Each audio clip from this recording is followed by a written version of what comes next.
Comment tirer parti du confinement pour développer la spiritualité qui est en soi? Ce soir, nous allons profiter de cette opportunité pour apprendre et faire un soin de transformation, deux méditations de transformation et une pratique importante d'identifier le rôle que l'on joue et l'addiction dans laquelle celui-ci nous met et les limites de ce rôle. Merci et excusez-nous. Bonjour Muriel. Vous avez reçu la purification. Heureusement que la connexion avec les présences est meilleure. Voilà, donc là on va purifier tout le monde. C'est vrai qu'il y a beaucoup d'ancêtres qui remontent en cette période.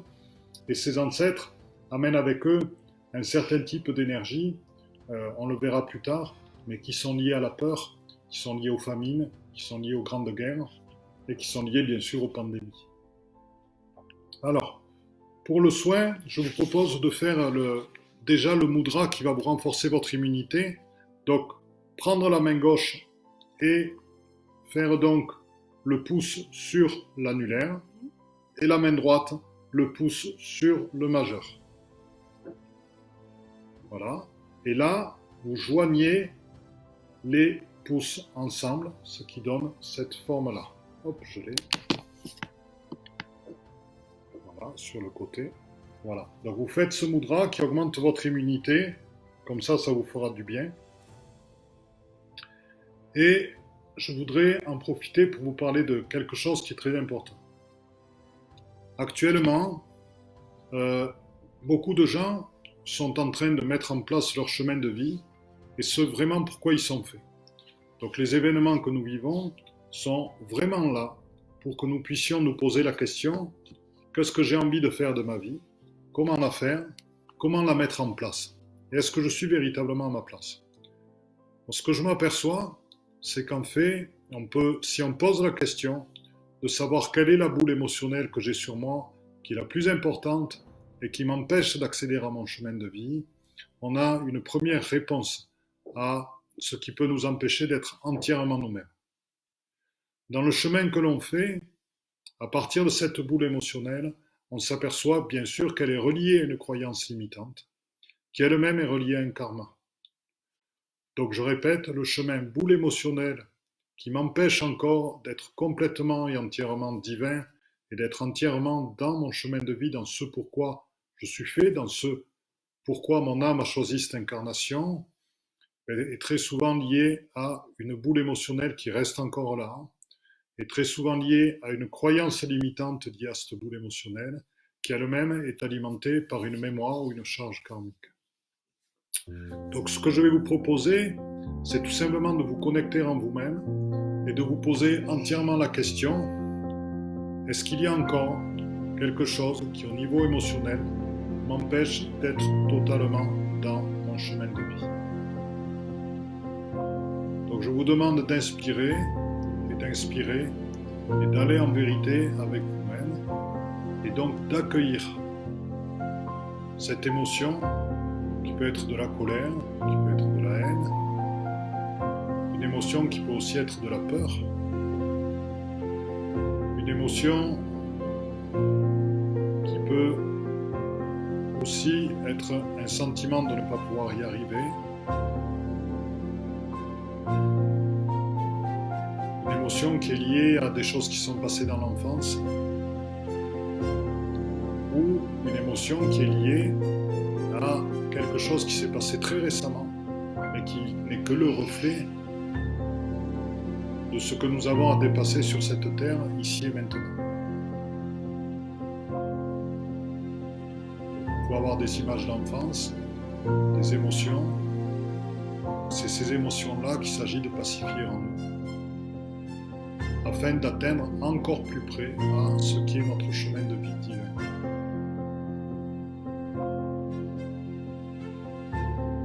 Donc je vais vous proposer d'accueillir cette émotion dans votre cœur, tranquillement, de vous pacifier avec elle et d'initialiser juste la porte d'énergie christique qui est placée à 3 mètres au-dessus de votre tête, afin qu'elle dégage une lumière divine qui va dissoudre cette émotion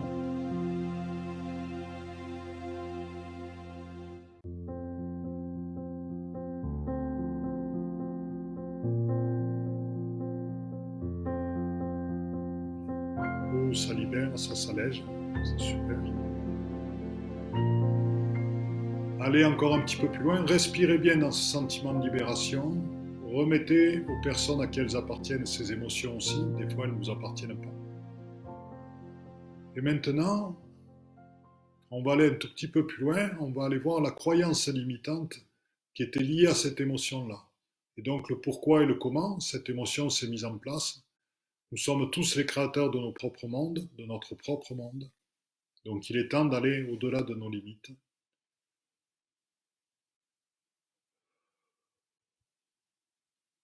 Laissez venir, il peut y avoir des mots, des phrases qui viennent. Moi, je sais que très clairement, j'entends des choses qui me sont dites. Hein. Tu peux pas, tu ne dois pas, etc.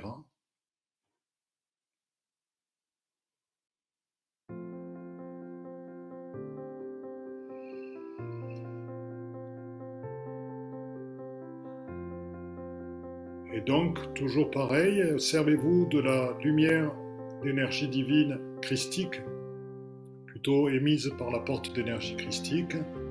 Servez-vous-en pour dissoudre cette croyance limitante qui vous empêche d'être totalement et qui a été émise par d'autres, par votre famille, par la société.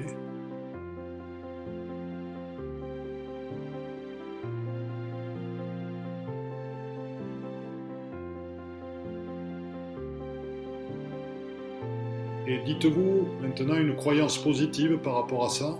Oui, je veux, oui, je peux, oui, je peux aller encore plus loin, oui, je suis guéri par rapport à ça. Je vous laisse un temps pour mettre en place une croyance positive. Et ce que je sens, c'est qu'il y a énormément de mémoires qui sont en train de remonter, de mémoires antérieures. Il y a quelques charges, beaucoup de mémoires, par rapport à ce qui s'est passé pour vous dans cette vie. Donc elles sont là pour vous faire comprendre que c'est dans le cycle des incarnations que nous grandissons et qu'il est temps d'en terminer avec un certain nombre de choses et que cette période y est énormément propice. Donc à ce moment-là, merci de dissoudre avec un des maîtres du karma cette mémoire ou cette charge qui reste en place. Dans tous les cas, de faire désolé, pardon, merci, je t'aime. Désolé, pardon, merci, je t'aime par rapport à ce qui s'est passé.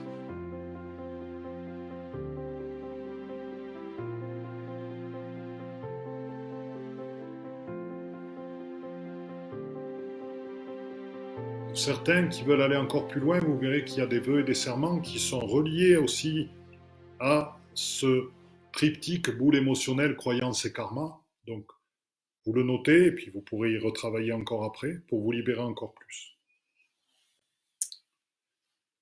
Maintenant, par rapport aux soins, je voudrais que l'on fasse un soin sur les peurs.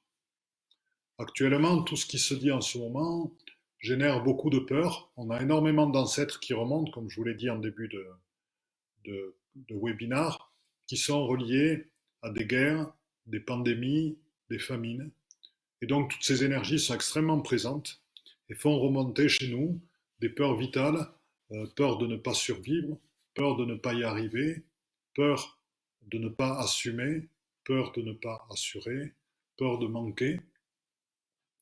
Et donc, toutes ces peurs, il est bon de les dissoudre, parce que vous savez très bien que ces peurs vont, euh, vont empêcher notre immunité de s'expanser au maximum. Et il est bon aussi de remettre ces peurs à leur juste place, car parfois la peur est un moteur qui va être derrière l'action. Mais elle doit rester à sa place, qui est celle juste de nous faire agir justement, mais pas nous envahir au point de nous faire non agir et de nous faire reculer et de nous boucher dans nos Remettre perceptions. aussi les incertitudes, parce qu'on en a tous en ce moment. C'est bien de les remettre à l'univers pour ne pas stocker en nous inutilement. Pour pouvoir s'en remettre à plus haut que nous. Là, je voudrais vous citer une phrase de Paulo Coelho, que je trouve très belle. La seule chose qui est entre vous et vos rêves sont les peurs. Donc je le répète, la seule chose qui est entre vous et vos rêves sont vos peurs. Donc le tout, lors de cette soirée, c'est d'encore aller au-delà, d'aller encore plus loin et Donc, nous allons travailler sur les peurs. Pour les peurs, nous avons hier soir une divinité qui s'est présentée à nous. C'est une divinité intraterrestre qui s'appelle Kwameo. Donc, Kwameo s'écrit K-W-A-M-E-O, je répète, K-W-A-M-E-O. C'est une divinité intraterrestre et il y en a certains qui seront ravis. Elle est gardienne du mont Shasta. Le mont Shasta, c'est le point fort du féminin de la Terre. C'est vraiment un lieu fantastique. J'y suis allé avec Karl.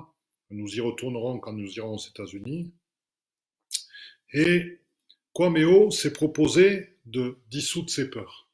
Mais pas n'importe comment, puisqu'elle est la gardienne d'un lieu qui est relié au féminin, de dissoudre ses peurs en remettant en nous le juste équilibre entre le féminin et le masculin. C'est-à-dire en laissant revenir totalement notre intuition en nous, en laissant revenir notre confiance à être guidé, en laissant revenir toute cette alliance entre le féminin et le masculin qui nous permet d'être forts et sensibles. Donc ce que je vais vous demander, c'est juste d'accueillir en vous quelles sont vos peurs les plus profondes et qui apparaissent dans cette période. C'est autre chose. Donc, je vais vous demander juste de faire apparaître en vous et en vérité vos peurs les plus profondes par rapport à votre rêve de vie. J'ai envie de faire ça de ma vie, j'ai envie que ma vie soit ça. J'aimerais bien travailler un jour en Polynésie, puis rester plusieurs années, et voir quelles sont les peurs, les choses qui surgissent. Oui, mais si je fais ça, je vais abandonner du monde. Oui, mais si je fais ça, qu'est-ce qui se passe après? Comment je vais me nourrir là-bas? Comment je vais trouver du travail? Ou la peur de lancer quelque chose de nouveau et de perdre tout ce que vous avez maintenant. Donc, ce sont toutes ces peurs-là que sur lesquelles j'aimerais que l'on travaille, sachant que je ne vous demande pas après de faire n'importe quoi, mais simplement d'avoir la croyance que vos rêves sont tout à fait possibles et qu'on peut, en prenant le temps, parce que les rêves sont longs à mettre en place, et en affrontant les difficultés liées à la mise en place de ces rêves, les mettre en place et vraiment vivre ce que vous avez envie de vivre. Donc, on va demander à Kwameo, donc je vais laisser Martine faire ce soin avec Kwameo qui est absolument extraordinaire. Sachez que vous allez être accompagné des 13 mères, gardiennes de la tradition sacrée, qui vont venir pendant le soin. Je vous demande de vous mettre en accueil et d'accueillir donc Kwameo.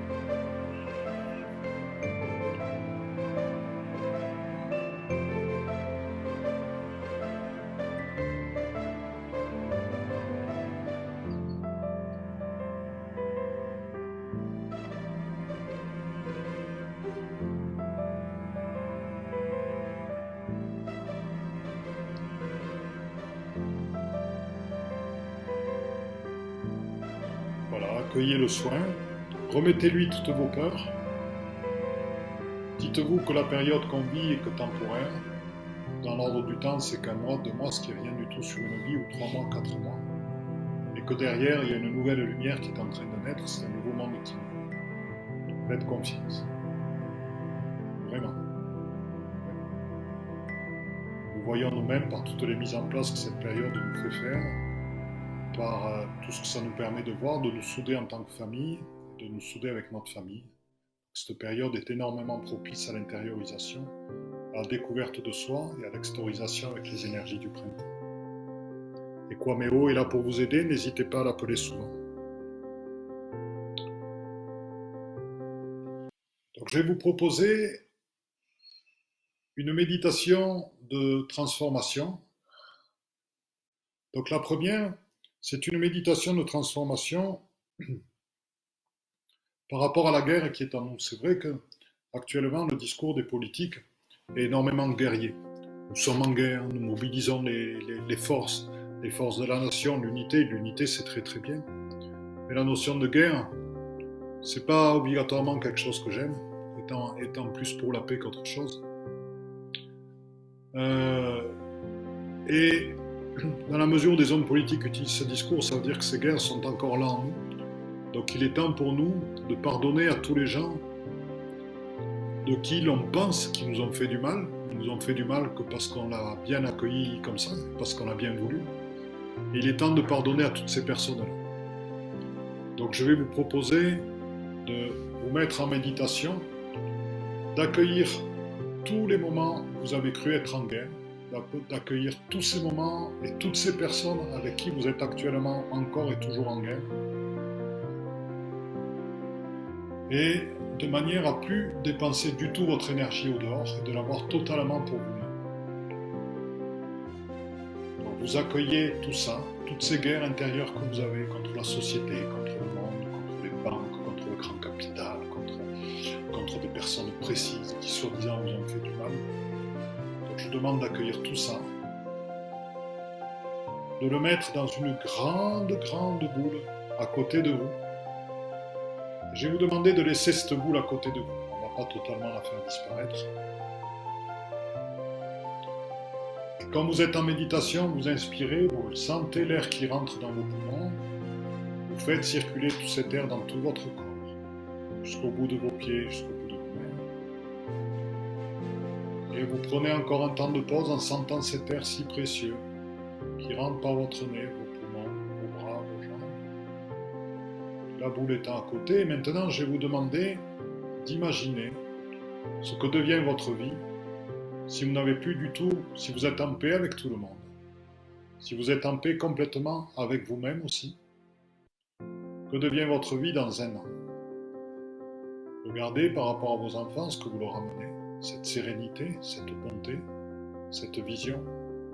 Regardez par rapport au monde, dans votre communication, ce que vous lui amenez, dans votre sérénité, votre bonté, votre vision. Et maintenant, je vais vous demander de vous regarder dans 5 ans. Dans 5 ans, dans cette lumière personnelle que vous émanez, du fait de votre vision des choses, il n'y a plus rien qui puisse vous toucher. Vous êtes détaché de ces choses-là et vous êtes en paix, entièrement avec vous-même. Donc les guerres extérieures ne peuvent plus vous toucher et les événements difficiles avec certaines personnes ne vous mettent plus en couple.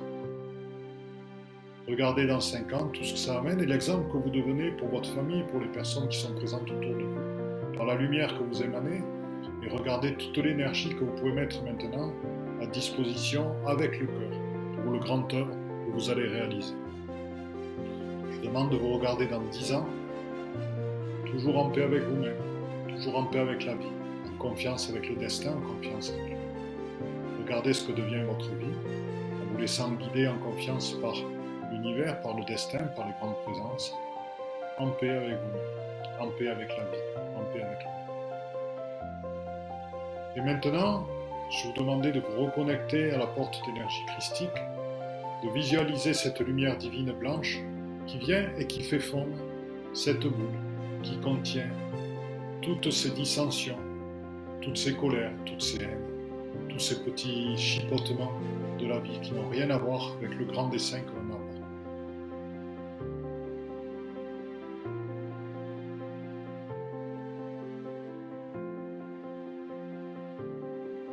Sentez toute l'énergie qui se libère et qui revient vers vous. Et accueillez-la, c'est votre énergie en vérité, c'est votre énergie divine, c'est votre énergie d'être de lumière. Comme dirait le Bouddha, c'est l'énergie que vous avez quand on est sur le one seat, donc le un siège. C'est l'énergie à partir de laquelle on voit la vie se dérouler dans toutes ses caractéristiques. La vie est multiple, la vie est faite de beaucoup de choses, mais le tout est pour nous-mêmes de la passer en paix et en sérénité. Un très très bel exemple est celui du Dalai Lama, qui est tout sourire, même face à la misère. Comme il dit, qui serais-je si aux gens qui sont misérables ou qui ont des difficultés, je ne leur montrerai pas l'exemple du bonheur et de la sérénité. Pensez souvent à ceci. Pour moi, c'est un de mes très beaux exemples. Je vais vous proposer, si vous le souhaitez, une deuxième méditation. Une deuxième méditation dans ces périodes de peur, on est confronté aussi à nos propres défaites et à la manière dont on peut les prendre, à nos propres erreurs, ou à nos propres choix qui ont été mauvais, etc. Et il est temps de transformer toutes nos défaites en opportunités, toutes nos défaites en manière de grandir et transformer nos erreurs en victoire. On va employer plutôt le terme d'erreur que le terme de défaite, Ce terme de défaite est militaire. Je vous rappelle la phrase du maître Zen qui décrit le chemin de la pratique spirituelle comme étant une erreur après l'autre, car chaque erreur est encore une opportunité après l'autre d'apprendre. Je vais vous demander à nouveau d'accueillir tout ce que vous considérez en vous qui sont des défaites, des échecs, des choses que vous avez fait qui ne sont pas bien.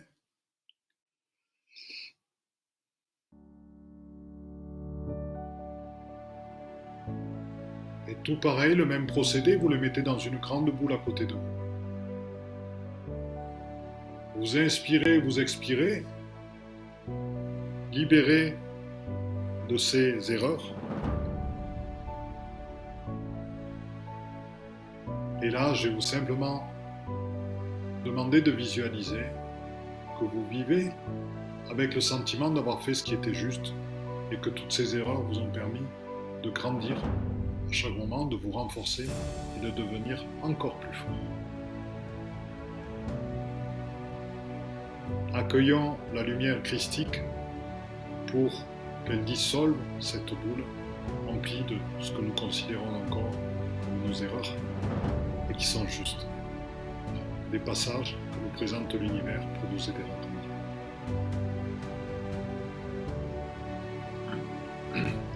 La troisième chose dont nous tenons à vous parler avec Martine ce soir, c'est la notion de jouer un rôle. Et ça, c'est quelque chose qui est énormément important.